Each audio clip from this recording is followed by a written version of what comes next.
Hello everybody, my name is KingStix. In this video we're going to be looking at the top 10 OP champions you should be abusing right now in patch 9.3. The main criteria I use to pick these champions is number 1, ban rate. If any of these champions have above a 20% ban rate, I did not put them on this list, which means unfortunately I cannot put OP champions like Yasuo and Karthus on this list since they have roughly a 70% ban rate. Other champions like Vlad will also not be on this list because their ban rate is just way too high. Just because a champion is OP doesn't mean you should invest the time to play and learn it, because if you can't even play it, why bother? The second criteria I'm using to pick these champions is how accessible are they. If they have an insane skill cap that people gold and below can't utilize properly, I won't be putting them on this list. And the third and final criteria for these champions are how good have they gotten since the last patch, meaning how high have they risen. If it's just a consistent champion like KASSADIN, who's been pretty solid for 10-15 patches,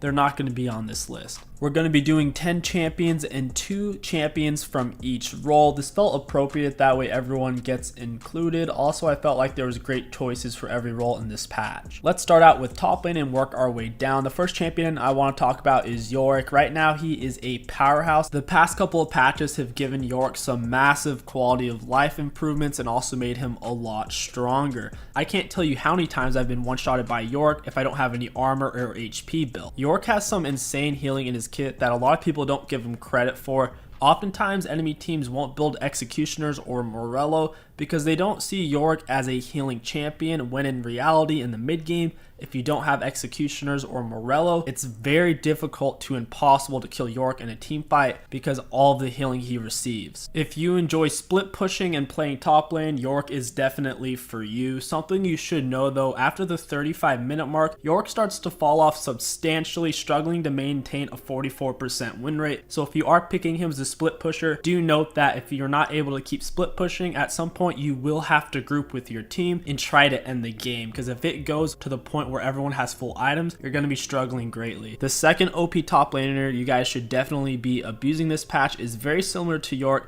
However, he has a lot less AoE CC, but he scales much harder, and that is Nasus. YORICK is a lot simpler to play. His win rate is much more consistent. However, if you can get the hang of Nasus, you will have an insane roughly 58% win rate if you can get the games to go into the 30-35 minute mark. Nasus is a lot less threatening in lane phase since he does take time to scale. However, he does scale infinitely, which makes him a great option to counteract other split pushers who the enemy team might pick, things like Tryndamere or Singed. Nasus is a lot more feast and famine. If you can get the hang of not taking too much abuse in lane phase, you will far outscale the enemy. Something to keep in mind is Nasus suffers from what YORICK also suffers from, which is the true late game where everyone has full items. So if you like to play for technically the true late game, I know this might sound silly, but Nasus isn't the best for that. The issue is once everybody has full items, especially if the enemy team has a lot of AoE CC like a Veigar E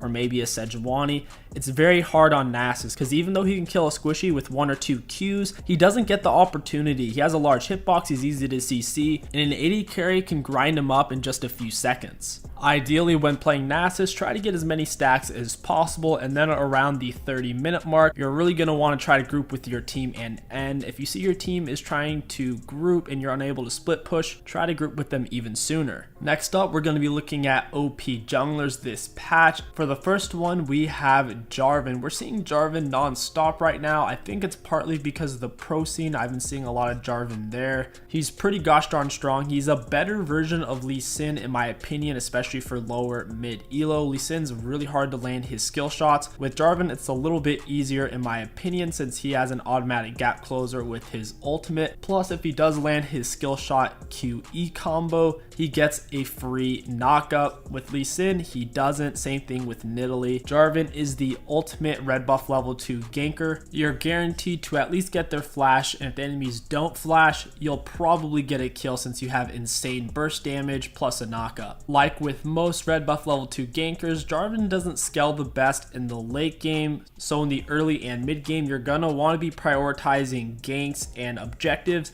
over just mindlessly farming your camps. The second jungler that has really been shining this patch is NUNU. He's incredibly tanky, has a solid amount of CC, and his self-healing in teamfights is very respectable and can force an enemy team to get an Executioners or Morello just on its own. Not to mention, NUNU also has an innate ability to secure objectives and to force them down with the true damage on his Q. One of the best aspects of NUNU is he outscales most red buff level 2 junglers, since he can get away with effectively building tanky support items and pilling for his teammates. NUNU and Ivern both fill a very similar spot as a support style champion. However, NUNU is a lot more tanky and he has a lot of self-healing, making his positioning in teamfights and when roaming a lot more forgiving than Ivern's. Also, I'd like to say that Ivern plays very differently than every jungler, so I wouldn't recommend someone who's trying to get into jungle or just looking for an easy pickup to try to main him. Next up, we have our mid laners. The first one I want to talk about is KASSADIN. He is outrageously strong right now, and he's arguably one of the strongest late game champion with a 78% win rate on average after the 40+ minute mark. If you give KASSADIN time to scale with his Rod of Aegis and Tier, he can one-shot pretty much anything in the late game with the power of his stacking ultimate. Not to mention, if you're ever trying to chase him or if you're ever trying to run away with him, well, good luck with that. The big issue with KASSADIN that makes him overwhelmingly difficult to deal with is the fact that his ultimate is on such a short cooldown. At max rank at level 16, it is on only a 2-second cooldown, and with the items Cass is building. In the true late game, you'll see that Cass on average will have a 1.2-second cooldown on his ultimate. With how much damage it does, that's way too much to deal with and is very unbalanced. The main issue with Cass is his low armor and his inability to fight AD champions in the mid lane. So before you pick Cass, try to figure out what the enemy mid lane is going to pick. You never want to blind pick Cass, since if you play him into an AD matchup, you're going to have a very bad time and a very hard time trying to scale. The second mid laner that you should definitely be taking advantage of this patch is KATARINA. She has gotten some really nice buffs and we're seeing her win rate get very, very healthy. If you're looking for a high skill cap mid laner to main, or if you were previously a KATARINA main, now is the time to come back because she has some hardcore carry potential. The main things you want to look for when picking KATARINA is trying to pick her after your team has established they are going to be choosing champions that have a lot of engage. Having something like a Sejuani, NUNU, Braum, Leona on your team is great when you pick KATARINA because you don't want to be the first person to go in. KATARINA heavily relies on the enemy's CC and abilities in general being down when she does dash in, so she can do her maximum amount of damage and move freely without harassment. Something to also keep in mind is KATARINA is a early game champion. In the late game, she falls off greatly. If you're someone who finds themselves unable to end games early, I would try to stay away from her and pick up something like KASSADIN instead. The next role we're going to be going over is AD carry, and the first champion is Jinx. The recent AD carry item changes have been very favorable for her, allowing her to reach her power spikes much more quickly, narrowing the danger window that she was previously facing, which was roughly 20 to 30 minutes. Now, after she just has an item and a half to 2 items, she starts scaling unbelievably hard, and with the massive range her rockets provide her and AoE damage, there's really no AD carry that can compete with her in the late game. If your team doesn't have a tank or a peeler, I wouldn't recommend playing her since she has no real way to peel for herself. The second OP AD carry this patch solves that problem with her spell shield, and that is Sivir. Sivir is decent in the early game and only gets better from there with insane scaling and AoE damage on her W and Q. She wraps it up nicely with her AoE speed up on her ultimate, allowing her team to get easy picks and also allows for a quick disengage if things start to go south. Right now, Sivir is arguably the best AD carry for solo queue since she has a high self peel and kite ability with her spell shield, speed up from her passive when hitting champions, and the speed up on her ultimate. If somebody jumps at her, especially if it is a spell reliant champion like Vi, she can simply spell shield the CC or main damage and then proceed to quickly kite her opponents to death. If your team doesn't have much pill or if your team needs some proper engage, Sivir is a great pickup. And finally, we have support. The first one I want to mention that is OP and worth playing right now is Nami. She's really strong with crit, auto attack, AD carries.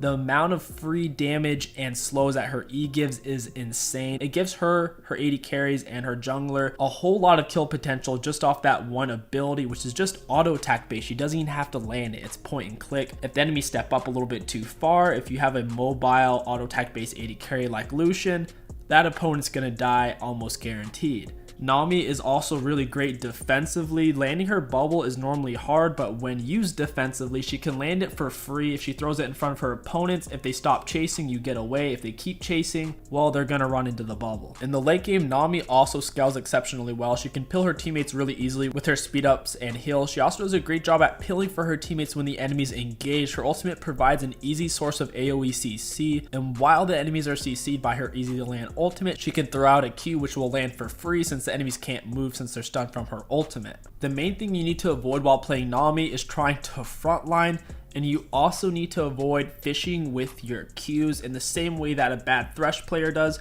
You don't want to just randomly throw out Qs on Nami. They're very slow and very easy for enemies to react to due to their long travel time.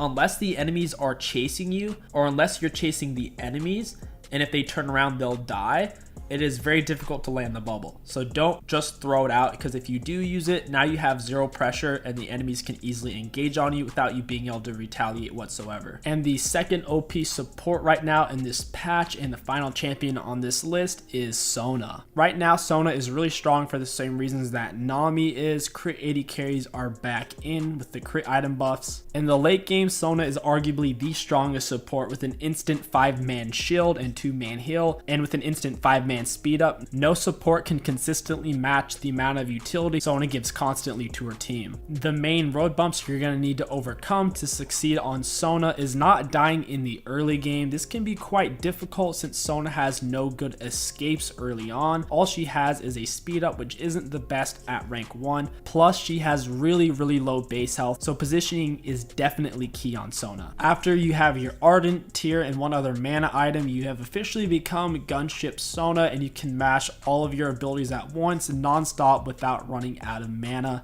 This is why SONA is hands down one of the best supports in the late game because of the constant low cooldowns and utility her abilities provide. As long as SONA doesn't get herself immediately killed in a team fight, it will be very difficult for the enemies to kill a single one of her teammates because of the 5-man shield she constantly provides. And that is going to wrap up our list for this patch. Let me know what you guys think down in the comments below. What champions do you plan on playing this patch? I'm interested to see what you guys have to say. My name is KingStix. Thank you for watching. I'll catch you guys next time.